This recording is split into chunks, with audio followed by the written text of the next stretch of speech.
नमस्कार, मेरा नाम है अरुण कुमार और आज मैं दर्शन करवाने जा रहा हूँ आपको मेरे इस खूबसूरत से गांव के। मेरा गांव जिसका नाम है कांसोटी खेड़ा, जो 1000 वर्ष पुराना है और यहाँ पर अलग अलग जातियों के लोग एक साथ भाईचारे से मिलजुल कर रहते हैं और गांव में रहने का कुछ अलग ही आनंद आता है। तो अब देखते हैं हमारे इस छोटे से गांव को और आसमां के तले इन खूबसूरत पेड़ों की छाँव को। ये आसमान एकदम सफ़ेद हो गया है, शाम का वक्त है और सूरज ढल गया है। सूरज ने दिन भर प्यार किया इस आसमां से, अब जाकर वो भी कुछ ठहराव लाएगा। ज़िंदगी में एक नया मुकाम आएगा, उसको सुबह फिर से आना तो है, इसीलिए आज डूब जाना है। ये मेरा खूबसूरत सा गांव जो आप देख रहे हैं, इस खूबसूरत से गांव में एक और हरियाली है, दूसरी ओर बड़ी बड़ी बिल्डिंगें दिखाई दे रही हैं। मेरे इस खूबसूरत से गांव में सामने देखते हैं तो एक पानी की टंकी दिखाई देती है। ये पानी की टंकी वही टंकी है जो शोले में हुआ करती थी। पानी की टंकी हर गांव की पहचान होती है। पानी की टंकी के ऊपर कुछ किस्से अपने आप में महान होते हैं। पानी की टंकी जो अभी अभी बनी है, इसके बगल में जब हम देखते हैं तो हमको दिखाई देती है ये अनुपम रचना, ये ठाकुरों की हवेली जो लाल पत्थरों से बनी हुई है। कहते थे ये पुरानी हवेली थी। चारों ओर डूबता सूरज, ये सब कह रहे हैं कि जो भी चीज़ आगे आई है उसको एक दिन डूब जाना है। ये खूबसूरत सी लहलहाती सरसों की फसल जिसमें दिन रात काम करते मेरे गांव के मज़दूर और मेरे गांव को उन्नति देते ये खूबसूरत से पेड़ जो मुझे ठंडी ठंडी सांसें देते हैं। दिन भर शहरों में धुआं सूंघते सूंघते थक गए लोगों को गांव आने के लिए आवाज़ देते हैं। गांव में तरक्की नहीं है, लेकिन गांव में शांति है। गांव में आपकी तरह बड़े बड़े महल नहीं हैं, लेकिन गांव में कुछ तो है जो कुछ नया है, कुछ अलग है। आसमां की चादर ओढ़े ये रात कुछ अनोखी आएगी। सूरज हंस रहा है क्योंकि उसको विश्राम करने जाना है। थक गया है बेचारा धूप देते देते, अब वो खुद भी ठंडा होना चाहता है। उसकी प्रेमिका चांदनी आएगी और उसको रात को सुलाएगी, इसीलिए अंधकार की चादर ओढ़ के वो सो जाएगा और फिर सुबह एक नई असीम शांति के साथ एक नया प्रकाश लाएगा। ये ठाकुरों की हवेली पर ऊपर छत नहीं दिखाई देती, क्योंकि अक्सर उन घरों की छतें उड़ जाया करती हैं जिन्होंने राज किया होता है, और जिन छतों ने अत्याचार किया होता है उन छतों के दरमियान ये ऐसी ही हालातें बनती हैं। इसलिए जीवन में कुछ करो ना करो, लेकिन किसी बेसहारा निर्बल को तंग ना करो। ये सामने आपको बंदर दिखाई दे रहा है, कितना मस्त बैठा है बिंदास होके, लेकिन हम सब तनावों में घिरे हुए हैं। ये बंदर है रोटी की तलाश में और हम ना जाने कौन सी हवस की आस में बैठे हैं। ज़िंदगी चल रही है मध्यम मध्यम, उसको चलने दो, बेफिक्र जियो, रोटी खाओ और पेट भरो, मंदिर में पूजा करो। मंदिर का विरोध करना है करो, लेकिन खुश रहो। खुश रहना ही तो जीवन है, यही सिखाया है हमारे पूर्वजों ने। लेकिन ये खुशी आई कहाँ से? किसने बताया कि ये खुशी होती है? इन सब के पीछे बहुत बड़ी साइंस है बेटा, इसको समझना काफ़ी मुश्किल है। हमारी दुर्बलता समझते समझते अधिक बढ़ जाती है, मानसिक तनाव हमारे ऊपर हावी हो जाता है। लेकिन छत पे बैठा ये मोर आनंद ले रहा है और हंस रहा है पागलों पर कि ये मूर्ख न जाने क्या देख रहे हैं। इनको पता है जो पहले हवेली हुआ करती थी वो आज कबाड़े में तब्दील हो गई है। लोग नए मकान बना के रहते हैं।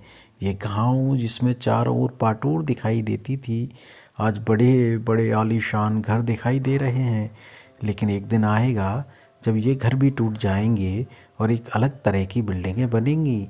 इसीलिए इतराओ मत, इतराओ मत, इतराओ मत। इन कंडों की तरह आसानी से इन पाटरों पे थप जाओ और फिर क्रमबद्ध तरीके से एक दूसरे को जम जाओ। फिर खुद के गीलेपन को सूरज की मध्यम आंच में सूखने दो और जब सूख जाएं तो फिर ये सामने बने बिटोरा में जम जाओ। जब भी जमकर हो जाओ तो प्रकृति का कल्याण करने के लिए, मानव को खाना सेकने के लिए आग बन जाओ और दूसरों के जीवन में काम आओ। यही तो सिखा रहा है। ये बैठा मोर ये सब जानता है लेकिन बोलना नहीं जानता। किसको बताए, उसकी भाषा अलग है। इंसान समझ नहीं पाता कि कौन सी भाषा है। ये सामने बना टेलीफोन का टावर जिसने न जाने कितने पक्षियों को खा लिया है, इससे निकलती इलेक्ट्रोमैग्नेटिक वेव्स अपने आप में हैरान हैं, परेशान हैं, देख रही हैं कि कैसे मैं इन पक्षियों को खा रही हूँ। लेकिन क्या इंसान को इन इलेक्ट्रोमैग्नेट वेव्स के बिना काम चल पाएगा? दूरसंचार ज़रूरी है। एक चिड़िया मरती है तो मर जाए, अपनों से बात करना ज़रूरी है। ये मोर फिर से उड़ के पहुँच गया उसी छत पर, हमको बार बार बता रहा है ये अघाने पर बैठा डॉग या फिर ये कुत्ता है जो अच्छे से शांति से जीवन के बारे में सोच रहा है और कह रहा है कि अच्छा हुआ मैं इंसान नहीं, वरना पक्षियों को मैं भी खा जाता और इलेक्ट्रॉनिक वेव का आनंद लेता। और ये सामने चमचमाता हुआ मकान दिखाई दे रहा है। इसमें बहुत सारे पैसे लगे हैं। इस मकान को बनाना कितना मुश्किल रहा होगा बनाने वाले के लिए। लेकिन ये जो हवेली दिखाई दे रही है, इस हवेली में पहले राजा महाराजा रहा करते थे। आज सुनसान पड़ी है, ऊपर कंडे थप रहे हैं। इसीलिए जब भी कभी घमंड आए, गुस्सा आए, आपको लगे कि मन विचलित हो रहा है, तो इस हवेली को देख लेना, एक दिन तुम पर भी कंडे ही थपेंगे। दोस्तों, ये पानी की टंकी जो अभी बनाई थी, करप्शन की भेंट चढ़ गई और इसका कलर उड़ गया। ये देखिए, ये है पुरानी दिल्ली, पाटरों से बसा हुआ एक अनोखा गांव। और सामने बना है ठाकुर जी का मंदिर जिसमें हम सब पूजा अर्चना करते हैं और भगवान से भीख मांगते हैं कि हमको ये दो वो दो। लेकिन ये ढलता हुआ सूरज ये खुश हो रहा है, तनावों से बहुत दूर अपने ही मज़े ले रहा है, क्योंकि रात्रि में सोएगा ये अपनी मासूका चांदनी से मिलने के लिए। मस्त होएगा ये देखिए खूबसूरत सी एक और टंकी। टंकियां ही टंकियां दिखाई दे रही हैं, अपनी जगह स्तब्ध खड़ी हैं, मगर न जाने कितनी यादें ये हमें बता रही हैं।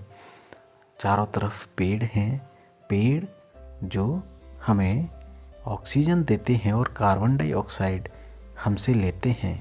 ये जो हम कार्बन डाइऑक्साइड छोड़ते हैं ये इनके लिए ज़रूरी है, और जो ऑक्सीजन ये छोड़ते हैं वो हमारे लिए ज़रूरी है। इसलिए हम दोनों एक दूसरे के जीवन को बचाने वाले हुए। ये आसमान में उड़ते पक्षी हमारी तरह ही होते हैं जो ऑक्सीजन छोड़ते हैं। कहते हैं कि आसमां का परिंदा उड़ता रहा, लेकिन इनमें देखिए कितने क्रमबद्ध तरीके से खुले आसमान में ये उड़ते हैं। आसमान पूरा खुला हुआ है, लेकिन ये एक लाइन में ही क्यों जाते हैं? कभी सोचा है तुमने? क्योंकि जीवन में अनुशासन बहुत ज़रूरी होता है।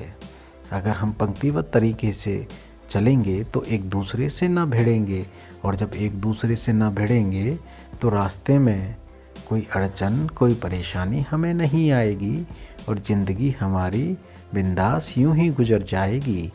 ये वॉइस ओवर हम ऐसे ही कर रहे हैं, जैसा मन किया वैसे लड़ रहे हैं। ये देखिए लाल लाल मकानों के पेंट, ये कुछ हरे, कुछ पीले, कुछ नीले, कुछ फिर से लाल, फिर से सफ़ेद। ये इस तरह के पेंट हम करा के एक रंगोली का दृश्य बना रहे हैं। ये उड़ते झंडे लाल लाल देवताओं पर मन में आस्था की भावना जगा रहे हैं। और हमारा ये वॉइस ओवर आपको कैसा लगा, ये हम आपसे पूछना चाह रहे हैं। अच्छा लगा हो तो हमारे चैनल को सब्सक्राइब करें, लाइक करें, शेयर करें।